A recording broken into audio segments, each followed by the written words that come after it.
there's one problem that open-world games usually struggle to overcome, it's the tension between the stories that the writers are trying to tell and the story you create yourself within its systems and its world.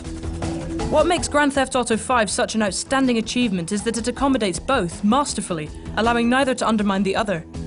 It gives you tremendous freedom to explore an extraordinarily well-realized world and tells a story that's gripping, thrilling, and darkly comic.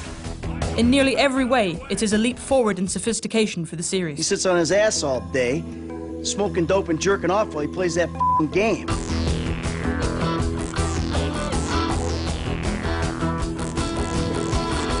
GTA 5 is also an intelligent and sharp-tongued contemporary satire, taking aim at post-economic crisis America and relentlessly ripping into its materialism, superficiality, corruption, and hypocrisy. They're shooting porno here. They shoot porno all over town. Mom rented our house to them last summer. What? Your house? Yeah. Man, you got a killer pad, Mr. Isn't it awesome? If GTA 4 is a targeted assassination of the American dream, GTA 5 takes aim at the modern American reality. It rips into the millennial generation, celebrities, the far right, the far left, the middle class, the media. Nothing is safe, including modern video games. Go away. You. What the The attention to detail that goes into making its enormous world feel alive and believable is also what makes its satire so biting. That must feel good. What a proud patriot you are. At the same time, it's immediately noticeable that every aspect of Grand Theft Auto V's fundamental design has been greatly improved over GTA 4. The cover system is more reliable, the auto-aim less touchy. Cars handle less like their tires are made of butter, though their exaggerated handling still leaves plenty of room for spectacular wipeouts. Grand Theft Auto V's plot happily operates at the boundaries of plausibility, but its three main characters are what keep it relatable. I was just lost in an 80s movie fantasy. Yeah, I can see you spend a lot of time there. The well-written and acted interplay between them provides the story's biggest laughs and its most affecting moments. And the way that their relationships with one another develop gives the narrative its power. Michael is a retired con man in his 40s who settled down in a Vinewood Hills mansion with a family that pretty much hates him. Mom was right about you. You don't know any better and you can't help it, but you're an asshole. Franklin is a young man from downtown Los Santos who laments the gangbanger stereotype even as he's reluctantly seduced by the prospect of a bigger score. So you giving me a lecture about not being a good enough gangbanger? Who is that? And then... Hello, Missy. Well, then there's Trevor.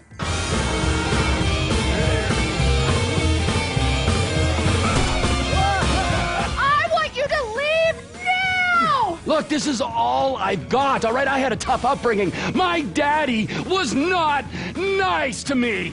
Oh, hey there, Trevor. Trevor feels like a bit of a get-out-of-jail-free card for Rockstar, providing an outlet for all the preposterous antics and murderous behaviour.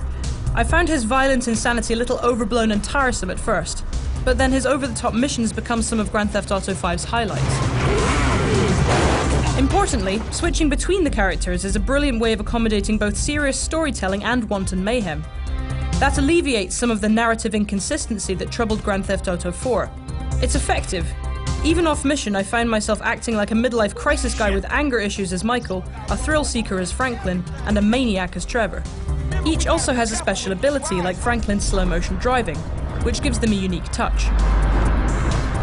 If Grand Theft Auto 4's Liberty City felt like a living city, San Andreas feels like a living world, and it contains a bewildering multiplicity of things to do.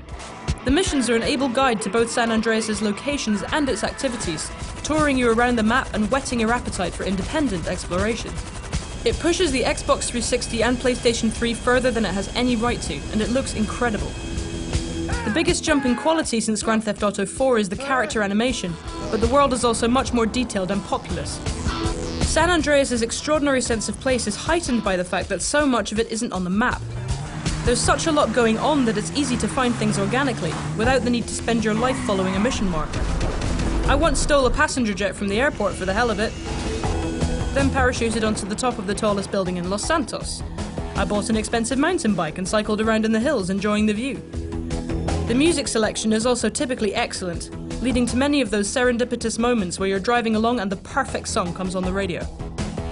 These little moments can be captured on your phone camera, which, brilliantly, can also take selfies. The price we pay for all of this is occasional frame rate dips and texture pop-in, which I found became more prominent the longer I played, but never significantly detracted from my experience. For such a gigantic and flexible world, it's also remarkably bug-free. I encountered just 3 3 minor ones in the 35 hours I spent on my first playthrough. The story that Grand Theft Auto 5 tells through its missions takes full advantage of all this variety beyond the simple joys of driving and shooting. The days of drive here, find this guy, shoot this guy are behind us. You never know what you're going to end up doing. Even missions that would otherwise be formulaic are imbued with novelty and excitement by the potential to play them from 3 different viewpoints. In this shootout, Trevor's firing RPGs from a rooftop as Michael and Franklin flank the enemy on the ground. And at long last, Rockstar has finally slain one of GTA's most persistent demons, mission checkpointing, ensuring that you'll never have to do a long, tedious drive 6 times if you repeatedly fail a mission ever again. It's the heists, multi-stage, huge-scale events that serve as the story's climactic peaks that show Grand Theft Auto 5 at its most ambitious and accomplished. Usually each offers a choice between a more involved, stealthier approach and a guns-blazing option that will be less tense but more explosively chaotic. All of GTA 5's missions are replayable at any time, letting you relive favourite moments or try out another approach. Sometimes your own approach won't be the way that Rockstar's designers expected, and though Grand Theft Auto 5 is usually very good at bending around you when that happens, there were 1 or 2 occasions where it wasn't prepared for my personal brand of chaos. Most of the time the scripting is good enough to be invisible, but when it's not you really notice it, if only because it's otherwise so seamless. It's worth mentioning that when it comes to sex, drugs, and violence, GTA 5 pushes boundaries much further than ever before. You shitting me?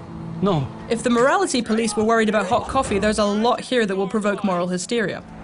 Hey, Trevor, are we still gonna cook that batch? Yeah! It's deliciously subversive and firmly tongue-in-cheek. But once or twice it pushes the boundaries of taste, too. There's one particular scene, a torture scene in which you have no choice but to participate, that I found so troubling I had difficulty playing it. Even couched in obvious criticism of the US government's recourse to torture post 9/11, it's a shocking moment that will attract justified controversy. Some other stuff, like the ever-present prostitution and extensive strip club minigames, feel like it's just there because it can be, rather than because it has anything to say. But there's nothing in San Andreas that doesn't serve Rockstar's purpose in creating an exaggerated projection of America that's suffused with crime, violence, and sleaze. Grand Theft Auto 5 is not only a preposterously enjoyable video game, but also an intelligent, wickedly comic, and bitingly relevant commentary on contemporary America. It represents a refinement of everything that GTA 4 brought to the table 5 years ago. It's technically more accomplished in every conceivable way, but it's also tremendously ambitious in its own right. No other world in video games comes close to this in size or scope, and there is sharp intelligence behind its sense of humour and gift for mayhem. It tells a compelling, unpredictable and provocative story without ever letting it get in the way of your own self-directed adventures through San Andreas. It is one of the very best video games ever made. For more on Grand Theft Auto 5, including the upcoming Grand Theft Auto Online multiplayer mode, stick with us on IGN.